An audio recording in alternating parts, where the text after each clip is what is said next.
Like after you're free from the chains of crunchy, balanced RPGs, that you can do things that are like very memorable and fun. Hey there, adventurers. This is Short Rest Studios. I'm Judd, and I'm scouting out the best in TTRPGs so you don't have to quest alone. That was Luke Stratton, Limithron, creator of the hit RPG Pirate Borg. We talked about everything from rules-light games versus crunch and Pirate Borg's mechanics to making maps, plus his Pirate Map Collection Kickstarter, which is going on right this second. Link is in the description. And stick around for an exclusive scoop on a new adventure that'll be available for Talk Like a Pirate Day. Our hobby has lots of genres, but it's known mainly for fantasy. So why pirates? And why do people love Pirate Borg so much? Here's what Luke said. I don't think that the success of Pirate Borg is like intrinsically tied to Morkborg. I think that was like our kickstart, like our jumpstart, if you will. There's a reason like one of the top kids' birthday party themes is pirates. Like everybody can pretend to be a pirate. What do you want? Oh, you're missing a leg. What do you want to do? I want treasure and I want rum. I think that that's part of why it's done so well, is that it's a rules-light game. It's fun to play in one-shots. It's fun to play at conventions, but also give your players a ship and they can like sail around, and there's like it's open world. You get that open world video game vibe. I think the world needed it in a way, and Morkborg was the thing that I needed to realize how to make it in a way that fit me, The subject turns to what moved him away from 5th edition D&D to the OSR, and why Morkborg provided the right bones for his scurvy-ridden world. I think people fall into this thing in modern 5e world where like there's all these mechanics and there's all these rules, and we need to use the rules, and it's not fair to me as a player as if the GM changes them because I've built my expectations around these rules. Yeah. Well, the easy way to fix that is to get rid of all the rules. By not publishing a bunch of rules, you can't break them. We have rules for holding your breath, but that's kind of about it. There's no attacks of opportunity. There's no rules for swinging. There's no rules for rope bridges, there's no rules for smashing your ship into another ship. It's by design. It encourages the GM to learn how to make rulings instead of making rules. We always say rulings over rules, classic OSR staple. We also like Pirate Borg is a game built around the rule of cool. It's like a game about like, it's going to be crazy. We have a guy yesterday, I think, in the Discord who's like, I think I messed up. I think I give my players too much treasure. Like, I think I've broken the economy. And I'm like, it's Pirate Borg. You can't break the economy. If you play Battle of Dead Man's Cove as your first adventure, the adventure ends with telling your players to roll all of the dice they brought with them. And that's the total in silver that they get. I think that's what happened. And he was like, I think they have too much money. And I'm like, dude, they're going to fix the economy of equipment in the first couple sessions. Like, let them have a bunch of things, but then like send the pirates after them. That's a feature, not a bug. The whole point of this is to do what you can't do with the rules. You have a guy there making it up, or girl, or whatever, making up rules for you on the spot. Like, lean into that. Don't argue with them and look. That's my personal approach to it. Maybe you're thinking, what's a pirate without a ship? And what's a pirate game without ship combat? And maybe you're also thinking nobody has ever made an RPG with actually good ship combat rules. Well, a lot of people, including me, think that Luke finally got it right with Pirate Borg. And I used all my experience from playing Assassin's Creed and playing Oak and Iron by Firelock Games and playing one of my favorite games, which is Pirates of the Spanish Main. I kind of took what I learned from those, a mix of rules light and rules heavy games, to like bash them together into what you need at the table for a role-playing game, and put that all into Limithron's Guide to Naval Combat. It's really well received. Still, people still use it today when they're running D&D pirate campaign stuff. So for Pirate Borg, I was like, I got to make this even more rules light to match how rules light Morkborg is. Some people think it's too crunchy based on how rules light the rest of Pirate Borg is. But a lot of people, the majority of people, really seem to think that I am the only guy who's been able to figure out ship combat in RPG, which I think is flattering. I think it really depends. Like, the thing about ship combat is it's very, very wargamey. It has to. It's literally a war game. Like, you're literally doing a thing that naval admirals have been doing for hundreds of years. What was important for me is that every PC gets to take an action, and an NPC ship only gets 2. And the reason for this is that I've found in pirate campaigns, it's inevitable that your players are going to want more than one ship. I wanted to like get that Sea of Thieves vibe in there where everybody can do something all the time, but then it's still scalable for when late campaign everybody has ships, or you're borrowing the Blackbeard's fleet to go fight the Kraken and all the cultists, everybody gets an action. They can add their modifier to it, which helps, that's why a PC shooting cannons is better than just the crew. It is still kind of a war game, like you're putting ships on a mat. So if your players aren't into that, you can just skip it or hand wave it. The ship combat is a big part of the system, and if you want to hear more about it, you can join the Adventurers Guild and get access to my full unedited interviews with game designers like Luke, Evan Diaz of Nimble, and James Intercasso of Draw Steel. You can check that out along with the other membership benefits at patreon.com/shortreststudios or by hitting the join button under this video. Luke didn't just make a Borg clone with pirates and ships. He took the time to create a system uniquely its own that really brings home the grim, dark pirate gameplay. In Borg, there isn't like a wizard class. Most of the magic comes from these scrolls that you find. There's clean and unclean scrolls, and the clean ones are kind of like cleric spells, and the unclean are kind of like magic user spells. In that game, because you use agility to dodge, presence is your shooting score, and it's also the read magic score. Well, I mean, you can imagine real quickly, there's a lot more shooting in a pirate game than there is in normal, like, fantasy, medieval fantasy. Like, it's not just having a bow and arrow. It's like everybody's getting flintlocks and muskets and shooting cannons. So I didn't want the stat that you use for perception and for thinky and for aiming to also be magic. So we added a 5th stat called Spirit, and all the magic is now in the Spirit stat instead. I think that was a really good change, especially for my setting. It just makes it so it's not like a god stat, Also, We really push our players, our GMs, to not ask for perception rolls. Just like in Borg, there in a lot of OSR games, there's no charisma stat. If you want to sway the governor's daughter, it's going to be off what you say to me as a GM, and then I'll adjudicate it. It's not going to be a roll, And then we got rid of the scrolls altogether and replaced it with 2 different systems. One is called relics, which are like scrolls, but they're items that you hold, and they're easier to use. So like they go off no matter what, but then after you use them, you might break it or you might stun yourself. And then on the other side, our magic is called arcane rituals, and it's more powerful and more dangerous than scrolls in Borg. So they do more things, but rather than having a catastrophe on a 1, you have an arcane mishap by failing it all. And the mishaps are bad. You start vomiting fish, or gravity behaves like you're underwater. They have really, really negative consequences.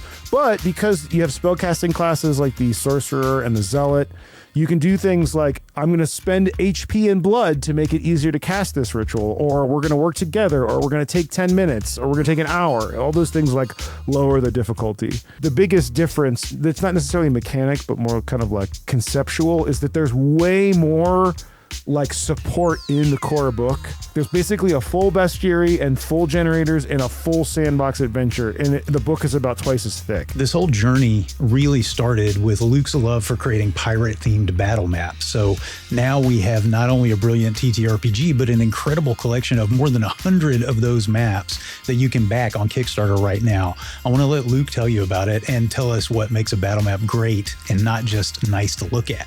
I'm going to make all of the ships that I need in my pirate campaign. So over the years, I have slowly made battle maps for all of those and tokens for all of those. Like eventually I knew we would do like maybe a book or something of them. But the thing about a book is it's not like, hey, here is a dungeon or here is a tavern. Like you need to be able to take 2 different ships, their vehicles. You need to be able to like maneuver them around, So we came up with this idea to like print all the ship maps on the size of paper that makes the most sense for the ship. Dinghies and rafts are on an 8.5 by 11. And then the ship of the line is like on a big poster. This box has all of the ships. Almost all of them have variations on the back. But then on top of that, I've got all the other maps I've done over the years, like taverns, monasteries, beaches, jungles. Basically, I think 110 different battle maps all in this box. The front has an index, and then the lid has a visual thumbnail of each map, and then the top left-hand corner has like a name and what's on the back. And so it's like this system to like pull battle maps quickly and grab the ones that you need at the table. So we worked with a buddy of mine and my favorite adventure writer out there, Joseph R. Lewis, and he wrote what we're calling the Pirate Borg Encounter Atlas, which you've taken like 50 or so of the maps from the collection, specifically the ones that aren't just ships. And he has written encounter generators for each one. You don't even need the map collection for that because each map is pictured on the left page in that thing. So if you're just playing Pirate Borg and you prefer Theater of the Mind, this gives you like, oh, I need beach encounters, I need sea cave encounters, I need tavern encounters, I need monastery encounters. So you have to ask, like, am I making a dungeon map for the GM to use as a guide to talk to the players?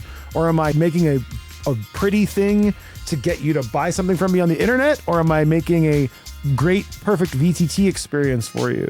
And those all are different things. As far as what actually makes the maps good, if you're talking like a dungeon or a room or like, building, you want multiple routes. You want interesting things. You want things blocking line of sight. You want strategic height, like different heights. You want it to be pretty and interesting to look at, but not so complicated that it's filled with props that the GM has to decide.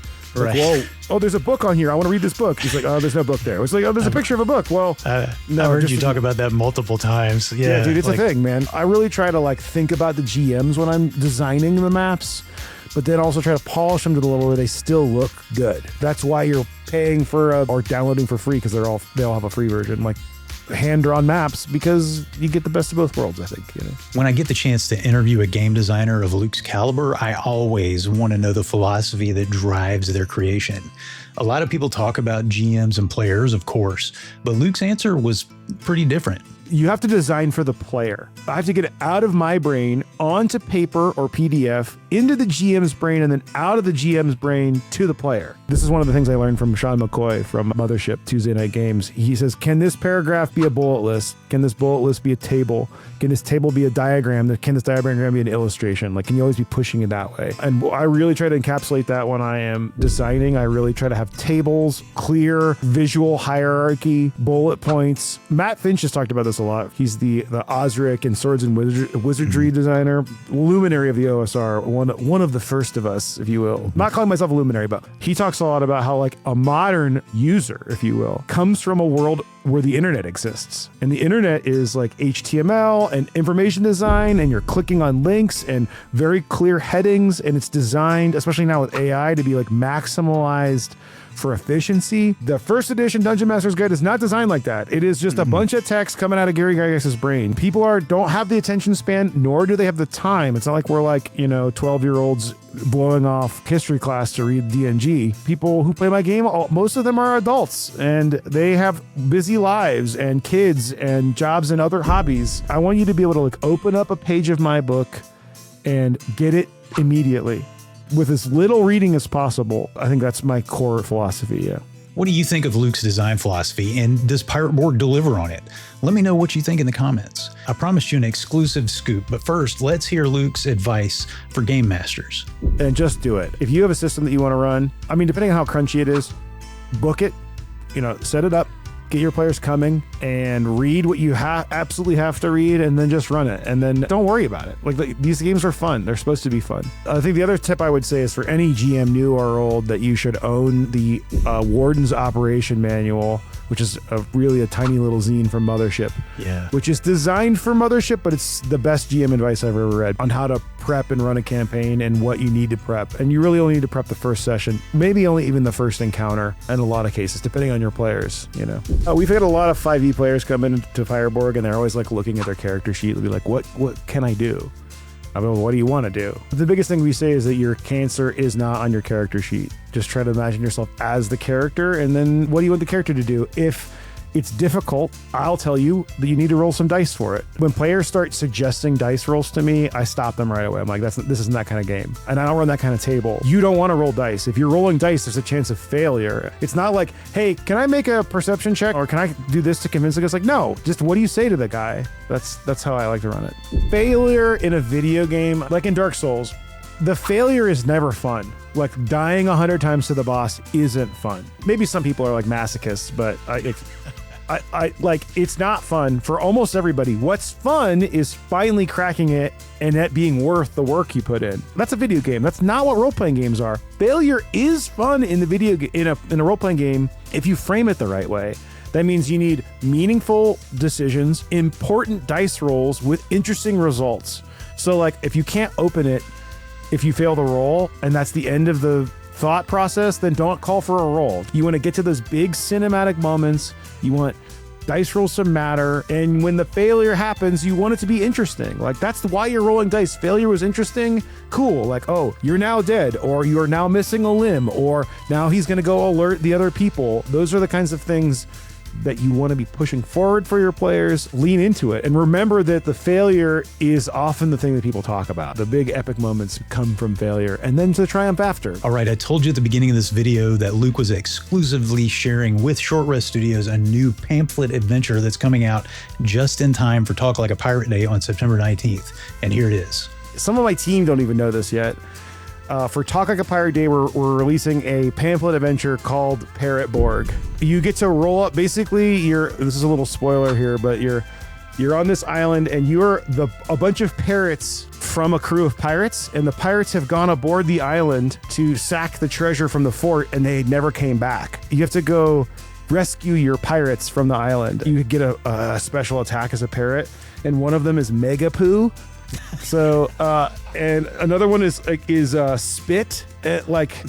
Dude, I'm telling you, this is the kind of stuff that, like, after you're free from the chains of like crunchy, balanced RPGs, that you can do things that are like very memorable and fun. So, adventurers, that was my conversation with Luke Stratton, the pirate wizard Limithron himself. I'd love to hear your take on Pirate Borg or anything we talked about in the comments today. And don't forget to check out the Pirate Map Collection Kickstarter. The link is in the description. I want to leave you with one more quote from Luke. This is a quote from Parrot Borg that I think is very applicable. Winning. The players and GM win if everyone has fun pretending to be birds. Like a lot of games I love, Pirate Borg solves the rules bloat that crunchier games lean into.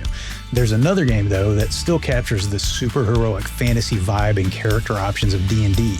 Check out this video to see why I moved my fantasy campaign to Nimble, and I'll see you on the next Short Rest. Remember, you don't have to quest alone.